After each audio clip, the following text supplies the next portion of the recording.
یہودا کی گرج سن کر تمام اہل مصر بے ہوش ہو گئے اور کوئی مصر میں سوائے یوسف کے اور ان کی اہل خانہ کے باقی نہ رہا، یعنی وہی باقی رہے جو کہ حضرت یعقوب کی اولاد تھے، باقی سب بے ہوش ہو گئے۔ یہ ماجرا دیکھ کر یہودا کو شک کامل ہوا کہ یقیناً یہ یوسف یا ہماری اولاد میں سے کوئی ہے، کیونکہ اتنا دم ہم کسی میں نہ تھا کہ وہ یہودا کی آواز کے سامنے کھڑا رہتا۔ اس کے بعد یوسف علیہ السلام نے اپنے بیٹے سے کہا کہ آپ فوراً بھاگ کر جائیں اور جا کر اپنے تایا یہودا کو ہاتھ لگائیں، کیونکہ اگر وہ ہاتھ نہ لگاتے تو تمام اہل مصر ہلاک ہو جاتے، اور اس دم ہم کے بارے میں یوسف پہلے سے ہی آگاہ تھے۔ ان کا وہ بیٹا بھاگ کر گیا اور جا کر یہودا کو ہاتھ لگایا۔ یہی ہاتھ لگانے کی دیر تھی کہ یہودا کی تمام طاقتیں سب کی سب ختم ہوئی اور یہودا کو سستی چڑھ گئی اور یہودا کو آواز نکالنے کی سکت ختم ہوئی اور یہودا سے اپنی آواز بھی نہ نکل رہی تھی۔ یہ دیکھ کر یہودا نے فوراً پیچھے دیکھا اور جب یوسف علیہ السلام کے اس چھوٹے بچے کو واپس آتے ہوئے دیکھا، اس کو شک ہو گیا یہ ہماری اولاد میں سے کوئی ہے،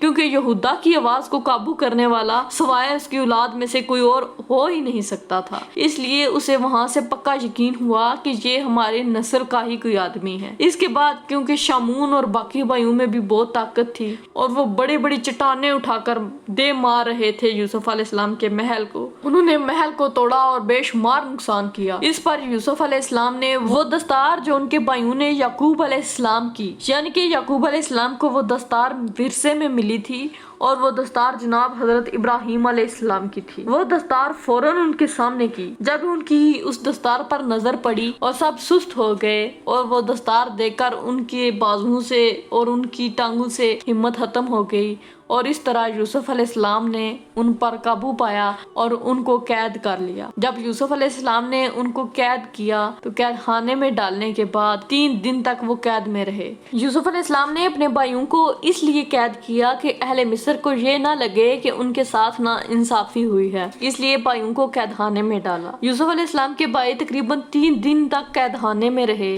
اور جب قید خانے سے انہیں نکالا ان سے کہا کہ بادشاہ مصر کا یہ ارادہ نہ تھا کہ تمہیں قید خانے سے نکالا جائے، بلکہ میں نے خود تمہیں یہاں سے اس لیے نکالا ہے کہ تم اچھے لوگ معلوم ہوتے ہو اور یہ غلطی آئندہ دوبارہ مت کرنا۔ اس پر وہ سب گئے تو یہودا نے بھائیوں سے کہا کہ تم مانو یا نہ مانو، یہ یوسف تھا یا یوسف کی اولاد میں سے کوئی تھا؟ اگر یوسف، وہ سب بولے کہ کہاں سے آ گیا یوسف؟ یوسف تو کب کا مر گیا ہوگا، اب تو اس کا نام و نشان بھی دنیا میں نہ رہا ہوگا، اور اگر وہ یوسف ہوتا بھی تو بھلا اتنے بڑے عہدے پر کیسے ہوتا؟ اس پر یہودا خاموش ہو گیا اور وہ سب بھائی کہنے لگے کہ تم پاگل ہو گئے ہو، بھلا یوسف اس وقت زندہ ہوگا؟ اگر ہوتا بھی تو اسے یہ مصر میں عہدہ سرداری کون دیتا؟ یہودا خاموش رہا اور وہ سب بھائی وہاں سے چلے گئے۔ شامون نے کہا کہ میں واپس نہ جاؤں گا، مجھے اپنے بابا سے شرم آتی ہے کہ پہلے تو ہم نے یوسف کو گوا دیا، اب اپنے بھائی بنیامین کو گوا کر جا رہے ہیں۔ اس پر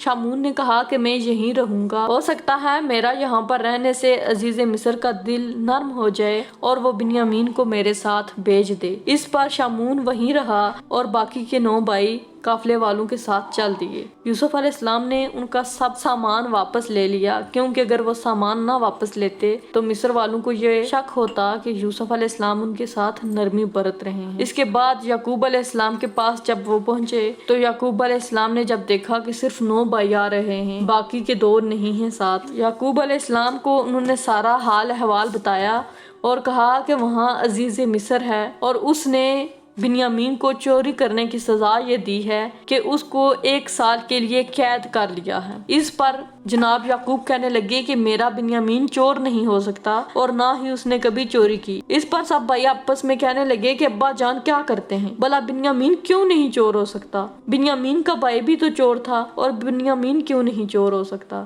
اس پر یعقوب علیہ السلام نے کہا کہ ایسا مت کہو، میرا یوسف چور نہیں تھا اور نہ ہی آئندہ اپنی زبان پر یہ لفظ لانا۔ اس کے بعد یوسف علیہ السلام کی یاد دوبارہ تازہ ہوئی اور یعقوب علیہ السلام پھر ان کے غم میں رونا شروع ہوئے۔ بیٹوں نے کہا اے ابا جان، آپ پہلے ہی یوسف کے غم میں رو رو کر اپنی آنکھیں سفید کر چکے ہیں، اب اور کیوں روتے ہیں؟ آپ صبر کریں۔ لیکن یعقوب کو کہاں صبر آئے؟ 2 بیٹے جو کہ ان کے سب سے پیارے بیٹے تھے وہ ان سے جدا ہو چکے تھے، اور یہ اولاد کی جدائی کا غم کہاں برداشت ہوتا ہے۔ حضرت یعقوب علیہ السلام نے کہا، جیسا کہ ارشاد باری تعالیٰ قرآن پاک میں موجود ہے، اے بیٹو جاؤ اور تلاش کرو یوسف کی اور اس کے بھائی کی، اور مت نا امید ہو کر واپس آنا۔ اللہ تعالیٰ کے فضل و کرم سے صرف کفار نا امید ہوتے ہیں۔ خبر ہے کہ یعقوب علیہ السلام یوسف علیہ السلام کے لیے رو رو کر نڈھال ہوئے اور اپنی آنکھوں سے جاتے رہے۔ ان کے فراق میں دن و رات سوائے عبادت کے اور ذکر الہی کے کچھ نہ کرتے تھے۔ یوسف کا ذکر ان کی غذا بن چکا تھا،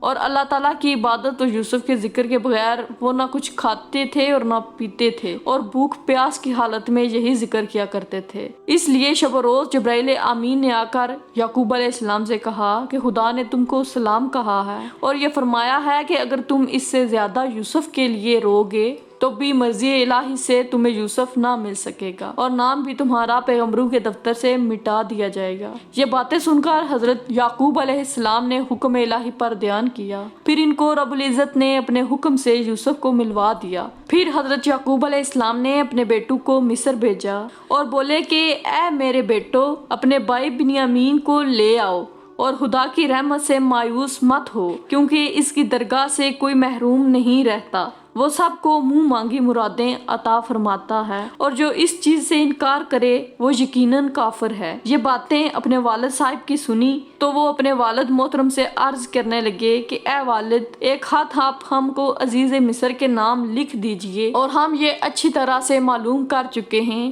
کہ عزیز مصر مرد معزز ہیں، ممکن ہے آپ کے خط پڑھ کر بنیامین کو چھوڑ دیں۔ تب ان لوگوں کے کہنے سے حضرت یعقوب علیہ السلام نے ایک خط مندرجہ بالا مضمون پر لکھا جو نہایت ہی جامع کلمات پر تھا کہ عزیز مصر یوسف اس خط کو دیکھتے ہی بنیامین اپنے قید خانے سے چھوڑ دے۔ خط عربی زبان میں لکھا گیا تھا، جس کو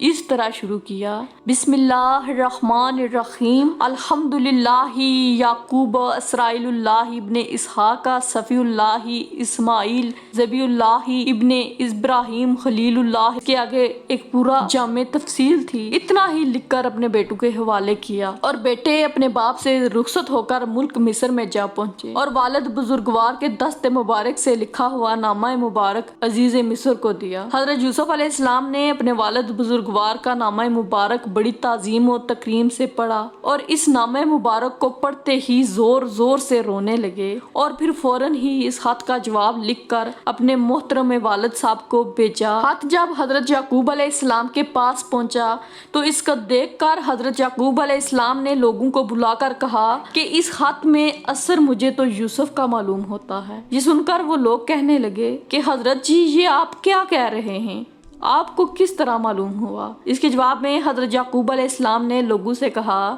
کہ میرے خط کا جواب لکھنا سوائے پیغمبروں کے اور کسی کے بس کی بات نہ تھی، اور یہ ممکن ہی نہ تھا کہ کسی کو خط کی سمجھ آتی، اور یہ فہم و فراست کی بات تھی۔ پھر اس کے بعد یعقوب علیہ السلام نے اس خط کا جواب لکھ کر قاصد کے حوالے کیا، اور ساتھ ہی ساتھ ایک خط بیٹوں کے پاس بھی لکھا کہ اے میرے بیٹو، تم عزیز مصر یوسف کے پاس جا کر عجز و انکساری سے اپنے بھائی بنیامین کو طلب کرو، شاید وہ مہربان ہو کر میرے بیٹے بنیامین کو چھوڑ دے، اور ساتھ ہی اس کے گہیوں سے ایک بوجھ اونٹ کا بھی دے، کیونکہ یہاں پر قحط زوروں پر ہے اور لوگ بوجھے بھوک جاں بحق ہو رہے ہیں۔ یہ خط جب یہودا کو ملا تو وہ فوراً اس خط کو لے کر جناب یوسف علیہ السلام کے پاس گیا، اور ان کے پاس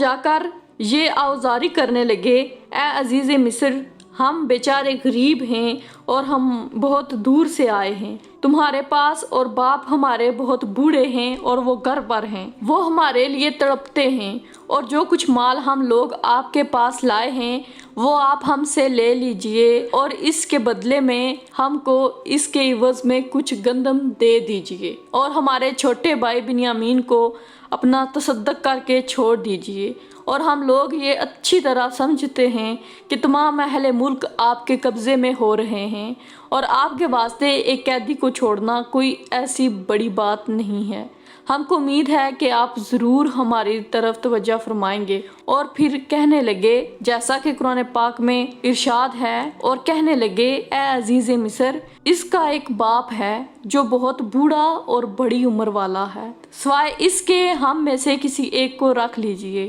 اور اس کو چھوڑ دیجئے، ہم کو یہ معلوم ہے کہ آپ بہت احسان کرنے والے ہیں۔